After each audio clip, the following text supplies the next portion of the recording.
Well, greetings, Pastor Eric from Zion Lutheran Church in beautiful Redmond. We're on day 13. We're looking at the second part of the man born blind. It's the whole chapter, chapter 9.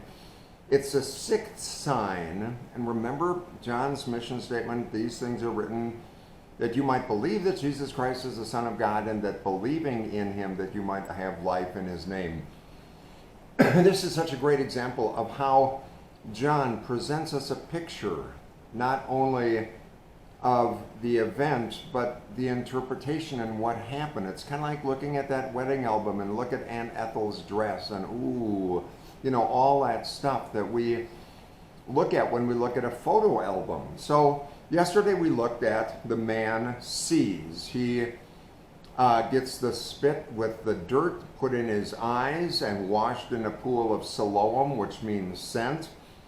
He goes back after being a beggar his whole life, and what happens? He sees for the first time.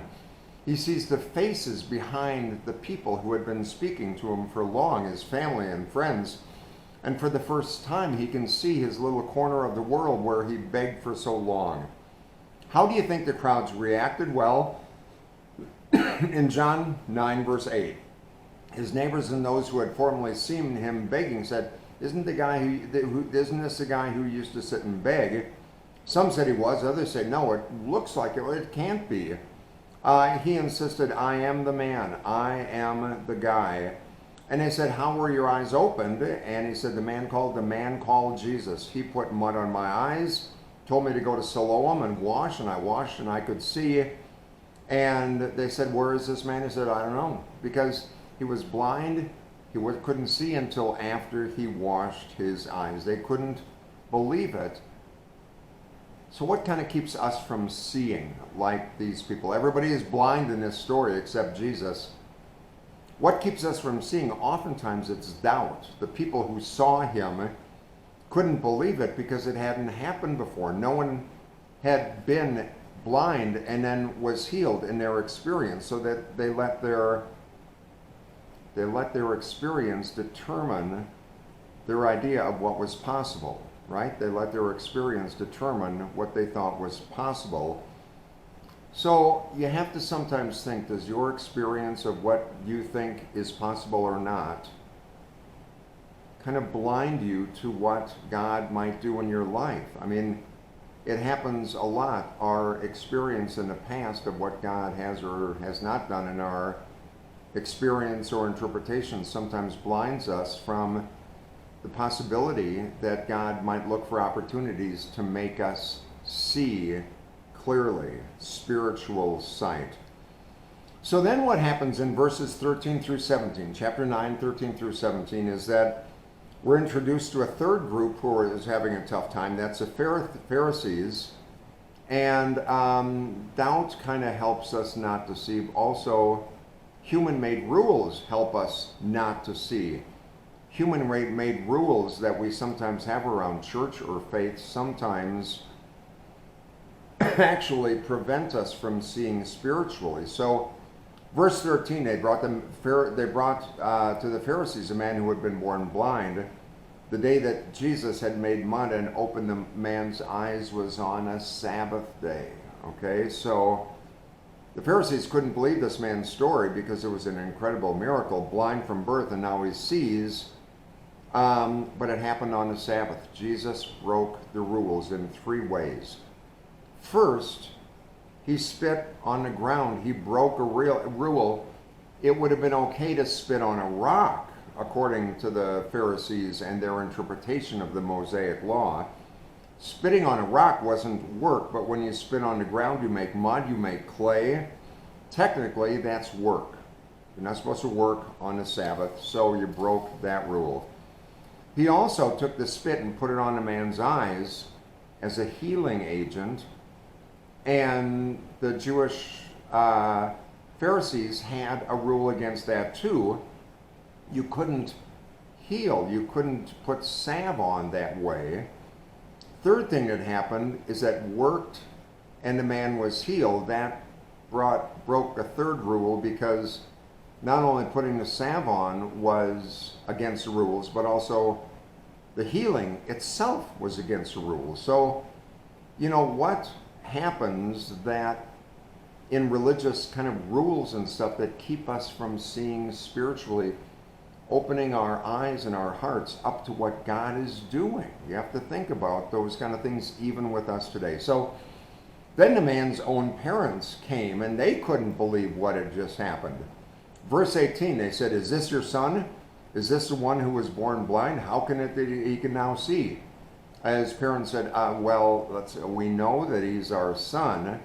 The parents answered, "And we know that he was born blind, but how he can see now or who opened his eyes, we don't know.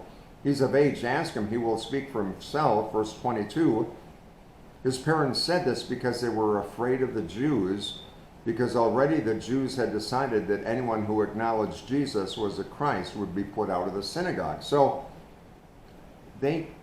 parents kind of knew who did it, Jesus the Messiah.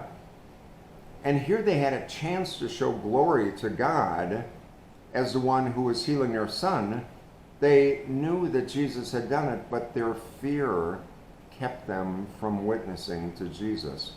We start to see spiritually when we see Jesus in all circumstances of our life. That's when we start to see spiritually. So the Pharisees called a man and they said, "Give God the praise," and called Jesus a sinner. Give God the praise was their way of saying, do you swear to tell the truth, the whole truth, and nothing but the truth? Give glory to God. Say that this man was a sinner. And do you swear to, put your hand on that? And the man says, he's the man that they call Jesus. And then notice what happens. In verse 11, they say, "Who healed you?" Who healed you? Because the man wasn't about to call Jesus a sinner. Who healed you? And in verse 11, the man says, "The one they call Jesus." In verse 17, notice the progression here in John's gospel, that you might believe that Jesus is the Christ. In verse 17, the man says, Jesus must be a prophet. And in verse 38, he says, "Lord, I believe." Look at verses 35 to 38.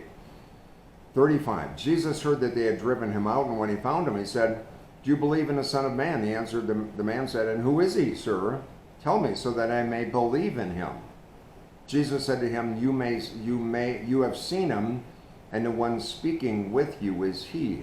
He said, "Lord, I believed," and he worshiped him. Jesus says, "I've come into this world not to judgment." It goes on. He sees Jesus and he says, "Lord, I believe," and he worshiped him. So the progression of faith is so astounding in this. From the blind man saying, this guy called Jesus did it. Then it says in verse 17, he's a prophet. Verses 30 to 35, he says he is Lord. Yes, I believe, and he worshiped him. It's just such an amazing progression. There's this cracking open of his mind and his heart, his enlightenment and his commitment, going from, I guess, this man Jesus to, he's a prophet, to, yes, Lord, I believe, and he worshiped him. Not just head knowledge of, maybe he's a prophet, not just kind of experiential knowledge, I guess it was Jesus, but rather heart commitment. This I believe, and he worshiped him. This is just one of the wonderful stories in the Gospel of John about how to see spiritually, how that progression goes from experience to enlightenment to commitment to faith. All of that is wrapped up in this wonderful story of the man born blind. Now, we're going to read 18, 19, 20, 21. We're going to read April 20.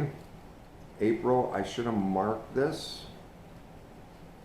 April 21st, where God says in Jesus' calling, "Let me control your mind. The mind is the most restless, unruly part of humanity. Long after you have learned the discipline of holding your tongue, Your thoughts defy your will and set them up against me. You are the pinnacle of my creation, and the human mind is wondrously complex. I risked all by granting you freedom to think for yourself. This is a godlike privilege, forever setting you apart from animals and robots. I made you in my image, precariously close to deity. Though my blood has fully redeemed you, your mind is the last bastion of that rebellion. Open yourself to my radiant presence, letting my light permeate your thinking. When my spirit is controlling your mind, you are filled with life and peace. That's a wonderful devotion to end with. Today's Wednesday. I look forward to seeing you tomorrow on Thursday. Until then, you take care. We're going to look at Lazarus tomorrow for Thursday and Friday, the seventh of the 7 signs. I'll see you then. Bye-bye.